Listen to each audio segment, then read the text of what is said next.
Welcome to our channel. இன்னைக்கு நம்ம என்ன பார்க்க போறோம்னா மாப்பிள்ளை சம்பா கஞ்சியும் அதுக்கு ஏற்ற மாதிரி அதுக்கு சைட் டிஷ்ஷும் நம்ம எப்படி பண்ணுறது தான் பார்க்க போகிறோம். வாரத்தில் 2 வாட்டி இந்த கஞ்சியை நீங்கள் ரெகுலராக குடிச்சிட்டு வந்தீங்கன்னா நோய் எதிர்ப்பு சக்தி இன்க்ரீஸ் ஆகும் ரொம்பவே. இந்த கஞ்சியை எப்படி சிம்பிளாக பண்ணலான்றது வீடியோவில் பார்க்கலாம் வாங்க.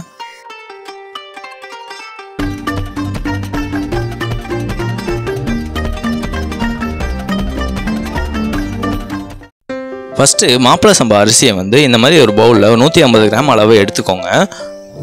இந்த அரிசியை பொறுத்த வரைக்கும் பார்த்தீங்கன்னா அதில் இரும்பு சத்தும் அதிகமாக இருக்குது, அதே சமயம் புரத சத்தும் அதிகமாக இருக்குது.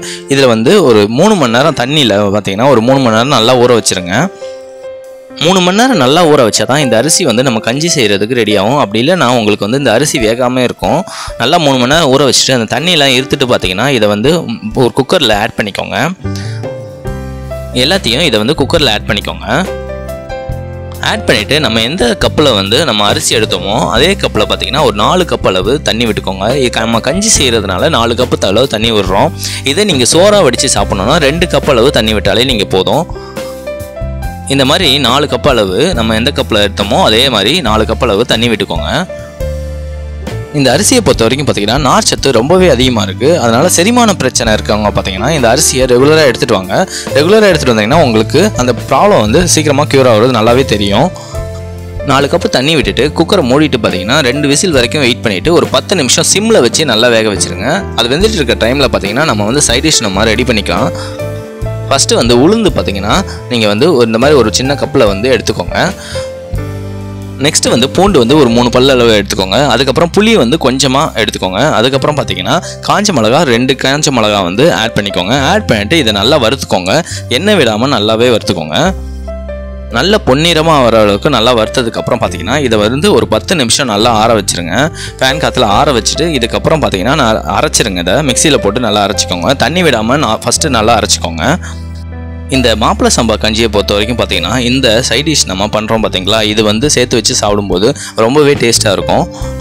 அது மட்டும் இல்லாமல் நம்ம உளுந்து நல்லா குளிர்ச்சி இதோட சேர்த்து வச்சு சாப்பிடும்போது இன்னும் நல்லாயிருக்கும். கொஞ்சமாக உப்பு சேர்த்துட்டு இதை நல்லா அரைச்சிக்கோங்க. இந்த மாதிரி நல்லா பவுடராக அரைச்சிக்கோங்க. அதுக்கப்புறம் பார்த்தீங்கன்னா தண்ணி இப்போ கொஞ்சமாக லைட்டாக ஆட் பண்ணிக்கோங்க. லைட்டாக ஆட் பண்ணிவிட்டு இதை இன்னொரு வாட்டி அரைச்சி வச்சுக்கோங்க. தண்ணி விட்டு நல்லா அரைச்சதுக்கப்புறம் பார்த்தீங்கன்னா நல்லா பேஸ்ட்டாக நல்லா வந்திருக்கும். இப்போ இதை நீங்கள் சைட் டிஷ்ஷாக நீங்கள் யூஸ் பண்ணிக்கலாம். தாளித்து எதுவும் இதில் ஆட் பண்ணணும் அவசியம் இல்லை. நீங்கள் அப்படியே நீங்கள் துவையல் மாதிரியே நீங்கள் யூஸ் பண்ணி சாப்பிட்டுக்கலாம். இதை 2 விசில் வச்சுட்டு ஒரு 10 நிமிஷம் சிம்மில் வச்சு நல்லா குக் பண்ணதுக்கப்புறம் இது இந்த மாதிரி நல்லா குழஞ்சி வந்துடும். உங்களுக்கு இன்னும் கொஞ்சம் தண்ணியாக வேணும்னா தண்ணி கொஞ்சம் அதிகமாக சேர்த்துக்கோங்க. 4 கப்புக்கு 5 கப்பு கூட நீங்கள் சேர்த்துட்டு கூட நீங்கள் இந்த மாதிரி வேக வச்சுக்கலாம். சக்கரை நோய் இருக்கவங்க பார்த்தீங்கன்னா கண்டிப்பாக இந்த மாப்பிள்ளை சம்பா அரிசியை வாரத்தில் ஒரு 2 வாட்டி எடுத்துக்கிட்டுங்க. இந்த மாதிரி கஞ்சி மாதிரி கூட எடுத்துக்கலாம். கொஞ்சமாக உப்பு சேர்த்துட்டு இதை நல்லா மிக்ஸ் பண்ணிக்கோங்க. இந்த அரிசியில் ஆன்டி ஆக்சிடென்ட்ஸ் அதிகமாக இருக்கிறதுனால நோய் எதிர்ப்பு சக்தியை ரொம்பவே இம்ப்ரூவ் பண்ணுது. நெக்ஸ்ட்டு பார்த்தீங்கன்னா சீரகம் கொஞ்சமாக எடுத்துக்கோங்க. சீரகம் கொஞ்சமாக எடுத்துகிட்டு இதை கையாலேயே நல்லா மசிச்சு விட்டுக்கோங்க. மசிச்சு விட்டு இதில் ஆட் பண்ணிக்கோங்க. அந்த சூட்லேயே பார்த்தீங்கன்னா இது நல்லா வெந்துடும். நீங்கள் தாளித்து தான் ஆட் பண்ணணும்னு அவசியம் இல்லை. இந்த மாதிரி மசிச்சு விட்டு இந்த மாதிரி ஆட் பண்ணி நல்லா மிக்ஸ் பண்ணி வச்சுக்கோங்க. இந்த கஞ்சியை பொறுத்த வரைக்கும் நீங்கள் மார்னிங் நீங்கள் செஞ்சீங்கன்னா நீங்கள் நைட்டு வரைக்கும் இல்லை சாயந்தரம் வரைக்கும் கூட நீங்கள் வச்சு சாப்பிட்டுக்கலாம். இந்த அரிசியை பொறுத்த வரைக்கும் நீங்கள் இதை சோறாக வச்சு சாப்பிட்னா ஒரு 2 மணி நேரம் ஊற வச்சாலே போதும். அதே சமயம் நீங்கள் கஞ்சி மாதிரி செஞ்சு குடிக்கணும்னா நீங்கள் 3 மணி நேரம் கண்டிப்பாக ஊற வைக்கணும். 3 மணி நேரம் ஊற வைக்கலான்னு இந்த மாதிரி குழஞ்ச மாதிரி உங்களுக்கு கஞ்சி வராது. கூடவே இந்த மாதிரி உளுந்து துவையல் அதே சமயம் வேக வச்ச சுண்டல் இந்த மாதிரி வச்சு சாப்பிடுங்க. ரொம்ப டேஸ்ட்டாக இருக்கும். அதே சமயம் ரொம்ப ஹெல்த்தியாகவும் இருக்கும்.